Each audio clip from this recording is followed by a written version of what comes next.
What's the deal? September 6th, it's 11:16 p.m. And I got an article here about Canntrust. Black market pot entered Canntrust facility, flowed into the legal market last year, according to sources.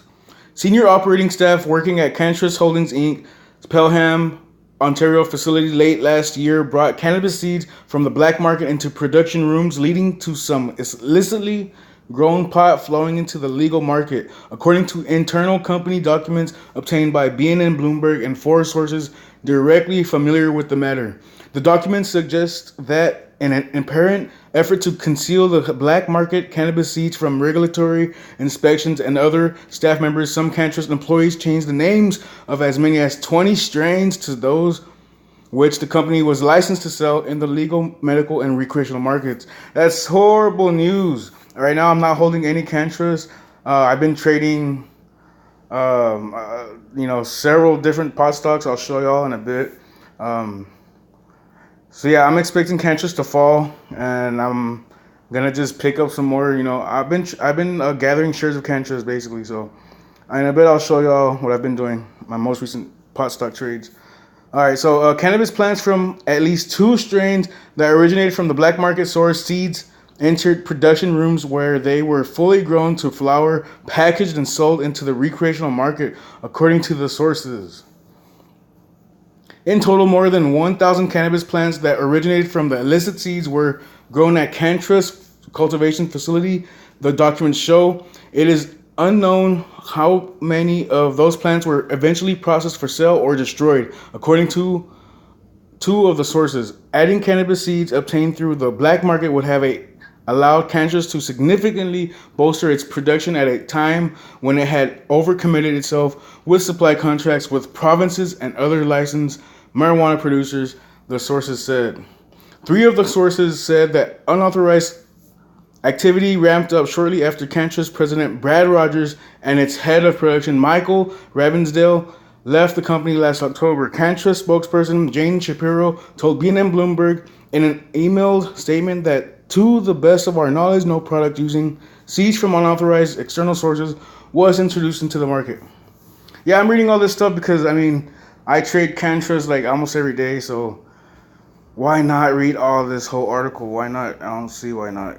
So yeah, I'll continue. Three sources who said they directly tended to the unauthorized cannabis said the operation was led by Brady Green, who recently left the Canntrust after a 5-year tenure that culminated as the company's vice president of the cultivation.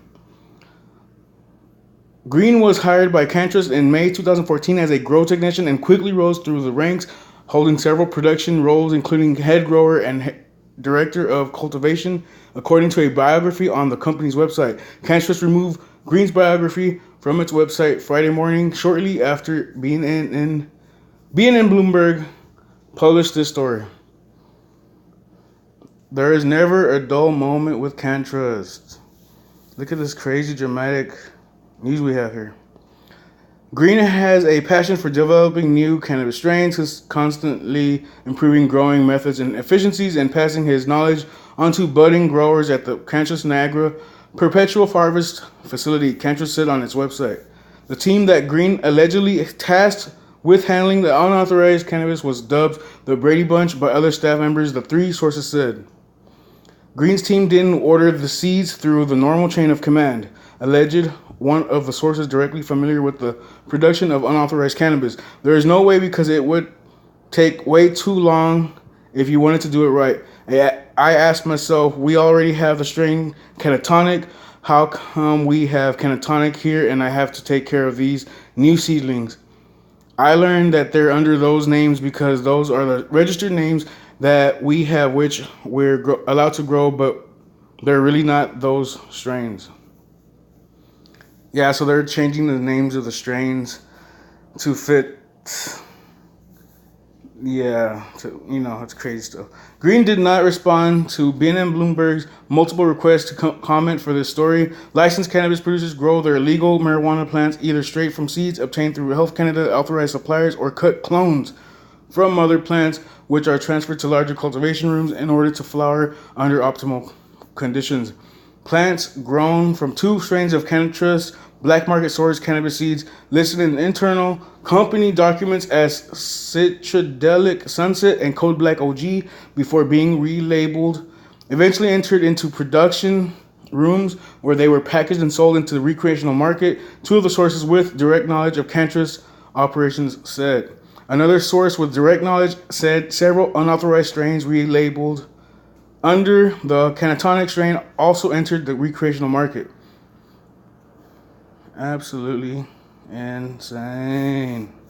Nick Lalonde, a former Canntrust employee who was responsible for disposing of cannabis at its Pelham facility and who previously blew the whistle on fake walls being installed to shield unlicensed production, told BNN Bloomberg he was instructed to deceptively label unauthorized product when he was cataloging waste material. Craziness. Alright, no one from Health Canada had a clue about the seeds, Lalonde said in a recent phone interview. None of the claims made by Lalonde or the sources who were granted anonymity by BNN Bloomberg have been tested or proven by a regulator or law enforcement. The alleged strain name subterfuge is the latest example of apparent wrongdoing at the Bellegarde cannabis producer, which has been beset by various forms of material suggesting the company's senior management approved plans that led to thousands of kilograms of cannabis being grown in unlicensed rooms. Those revelations include meeting minutes obtained by BNN Bloomberg, where former CEO Peter Acito instructed staff in November to continue as planned, growing cannabis in unlicensed rooms. Yeah, so I ain't gonna read all this other stuff, but yeah, so they're, allegedly they obtained seeds from the black market, grew plants, and sold black market product, basically. Alright, so yeah, I don't have any shares of Canntrust right now. The last time I did have shares, I was, let's see here. It was today, but I'm trying to see the amounts. Yeah, so I had 1,361 shares. That's the last time I had Canntrust shares.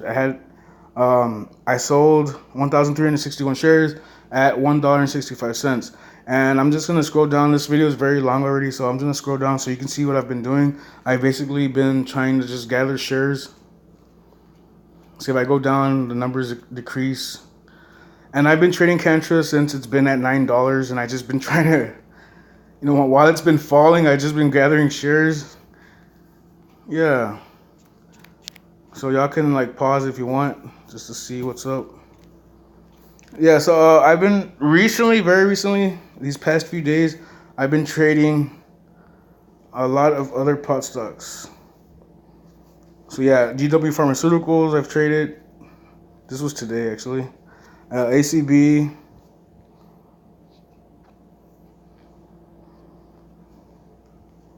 Organigram, Tilray, of course Canntrust, Hexo,